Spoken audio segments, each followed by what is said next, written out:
सच के लिए बेखौफ बेबाक जंग, वर्तमान क्रांति न्यूज 24 के संग।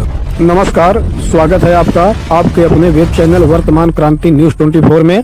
नमस्कार, आप देख रहे हैं हिंदी मासिक पत्रिका वर्तमान क्रांति के आधार पर शुरू किया गया तेजी से उभरता हुआ वेब चैनल वर्तमान क्रांति न्यूज 24 और मैं हूं आपके साथ दीप्ति। आइए देखते हैं आज की ताज़ा और खास खबरें विस्तार से। ध्यान रहे साहब जी, कागरी हमारा लड़का बच्चा सब है, फरारगिरी हमारे संग में कहिए, हमारा हाथ जोड़ के गिनती बस हमारा परिवार है, हमें यहाँ चाहे बस हमारी गाड़ी चली है, हमारी रोजी रोटी चली है और छोटे छोटे बाल बच्चे हैं। फाइनेंस पर खरीदी गई 4 पहिया मालवाहक गाड़ी, मालिक ने एक सीधे साधे गरीब शख्स को गाड़ी बेचने के बाद उस पर लोन ले लिया और गाड़ी खरीदने वाले शख्स पर उल्टा मुकदमा दर्ज करवा दिया।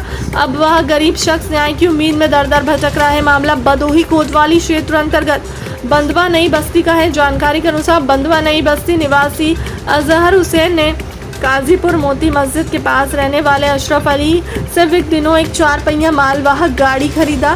गाड़ी फाइनेंस पर थी, जिसका सारा किस्त अजहर ने फाइनेंस कंपनी को जमा भी किया, मगर फाइनेंस कंपनी वालों के अनुसार गाड़ी के किस्त में अभी 1 लाख से अधिक का पैसा बकाया है।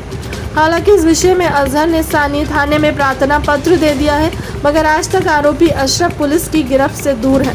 इस समय की स्थिति यह है कि गाड़ी न चलने से अजहर का खर्चा चलना मुश्किल हो गया है। पीड़ित ने हमारे कैमरे के सामने पूरी बात बताते हुए कहा कि नाम बताइए। अजहर हुसैन, रहने वाले कहाँ के हैं? बनवा नई बस्ती। अच्छा, तो क्या मामला है आपका? हमारा मामला है सर कि हमने लिए थे गाड़ी लिए थे। किससे लिए थे? असरम नाम का है। कहाँ का रहने वाला है? काजीपुर मोती मस्जिद के पास बगल में। अच्छा, उससे हमने गाड़ी लिया, किस्त पे उसने उठाया था, वो किस्त नहीं भर पा रहा था। हमने उसका गाड़ी लिया, वो बोला कि उस पर किस्त थोड़ा बकाया था, जो भी हो। उसने बोला कि हमने इसका किस्त जमा कर देंगे, तुम अब से गाड़ी ले रहे हो, इसका किस्त आप जमा करिएगा। अच्छा, तो कितना पैसा आप दिए थे उसको? 45,000। अच्छा, तो लिखा पढ़ी हुई थी, बेचीनामा हुआ था? सब है, हमारे पास है। अच्छा, सब हम रखे हैं और जितना रसीद वो किस्त जमा किए हैं सब रसीद हमारे पास है। तो अभी क्या कंडीशन है? अभी क्या कंडीशन है, वो हमारे ऊपर FIR कर रहा है। क्या? यही कि क्या नाम से इसको हम ड्राइवरी पे दिए थे।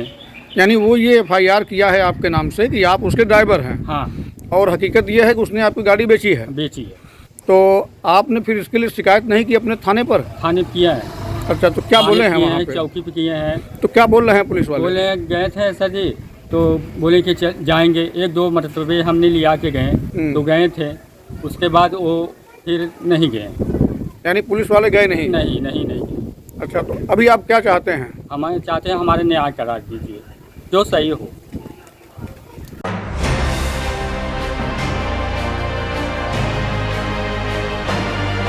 ग्रामीण प्रतिभाओं को सफलता दिलाने हेतु मुख्यमंत्री योगी आदित्यनाथ की महत्वाकांक्षी योजना मुख्यमंत्री अभ्युदय योजना के अंतर्गत जिला सूचना अधिकारी डॉक्टर पंकज कुमार ने मोटिवेशनल क्लास लेते हुए प्रतियोगियों से परीक्षा के सिलेबस, तैयारियों व रणनीति पर संवाद किया।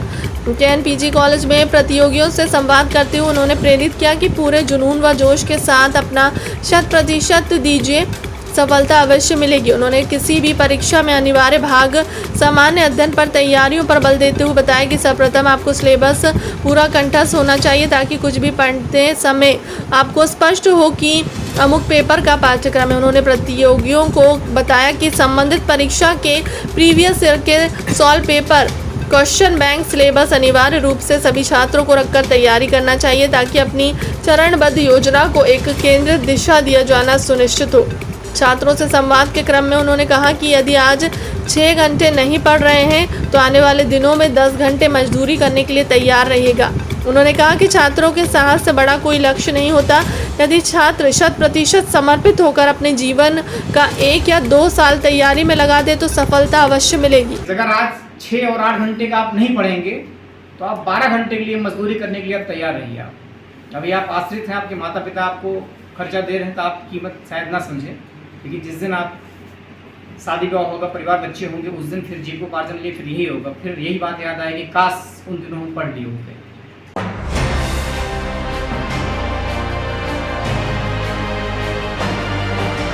नगर पंचायत खमरिया में कार्यरत बड़े बाबू के निष्कासन व आगामी बोर्ड की बैठक का बहिष्कार करने के संबंध में सभासदों ने जिलाधिकारी को ज्ञापन सौंपा। गुरुवार को जिलाधिकारी कार्यालय पहुंचे नगर पंचायत खमरिया के कई वार्डों के सभासदों ने जिलाधिकारी को प्रार्थना पत्र दिया, जिसमें दर्शाया गया कि खमरिया नगर पंचायत में पूर्व में भ्रष्टाचार में लिप्त और निलंबित बड़े बाबू श्याम बहादुर पटेल जो येन क्रेन प्रकरण वर्तमान समय में भी इसी पंचायत में कार्यरत है, इनके द्वारा नगर पंचायत के तमाम कार्यों में मनमानी किया जा रहा है।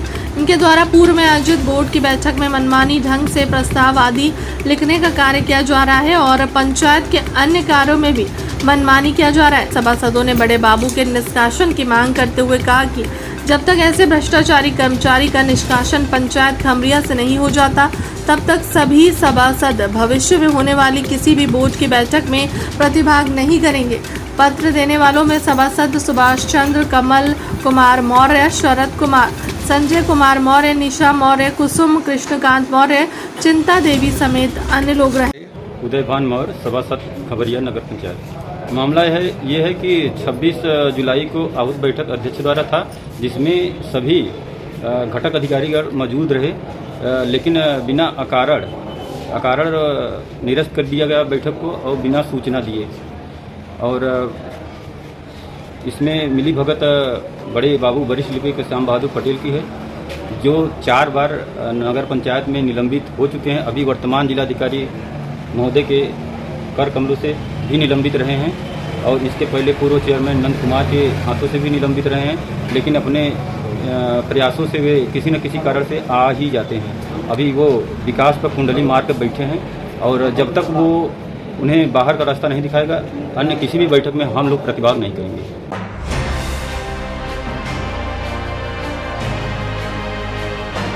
जिलाधिकारी गौरंग राठी की अध्यक्षता में गुरुवार को कलेक्ट्रेट सभागार में जिला स्वास्थ्य समिति की बैठक का आयोजन किया गया है। जिलाधिकारी ने मुख्य चिकित्सा अधिकारी डॉक्टर संतोष कुमार चक से बिंदुवार जानकारी प्राप्त की और स्वास्थ्य की प्रगति के बारे में समीक्षा की। उन्होंने कहा कि स्वास्थ्य विभाग अपने कार्यों को जिम्मेदारी से करना सुनिश्चित करें। जिलाधिकारी ने सभी बिंदुओं पर विस्तार पूर्वक चर्चा करते हुए संबंधित को आवश्यक दिशा निर्देश दिए। मुख्य चिकित्सा अधिकारी ने विस्तार पूर्वक सभी बिंदुओं को अवगत कराते हुए बताया कि स्वास्थ्य मिशन के अंतर्गत 45,20,35,166 रुपए का आवंटन प्राप्त हुआ है। जनपद भदोही में किराए हेतु 6 माह का किराया 25,000 की दर से 15 लाख और दवा हेतु 83,000 की धनराशि आवंटित की गई है। इस अवसर पर संबंधित विभाग के सभी अधिकारी व कर्मचारी उपस्थित रहे।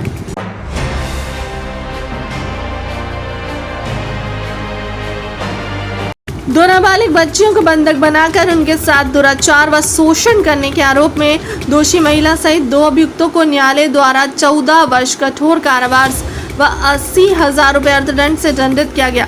पुलिसिया सूत्रों से प्राप्त जानकारी के अनुसार विगत 23 मार्च 2018 को थाना भदोही क्षेत्र अंतर्गत वादीगढ़ की 2 नाबालिग बच्चियां 12 वर्ष व 10 वर्ष को आरोपीगण द्वारा बहला फुसलाकर बंदी बनाकर उनके साथ दुर्व्यवहार व शोषण किया गया था। मामले में स्थानीय पुलिस की प्रभावी पैरवी के फलस्वरूप गुरुवार 27 जुलाई को न्यायालय द्वारा दोषी महिला लक्ष्मी देवी 53 वर्ष पत्नी राजकुमार मिश्रा निवासी द्वारका मोड़ पुराना पालम रोड थाना द्वारकापुरी नई दिल्ली और अभियुक्त सोनू 30 वर्ष पुत्र रामनारायण निवासी सराय होला थाना दुर्गागंज को 14 वर्ष कठोर कारावास व 80,000 रुपये अर्थदंड से दंडित किया गया।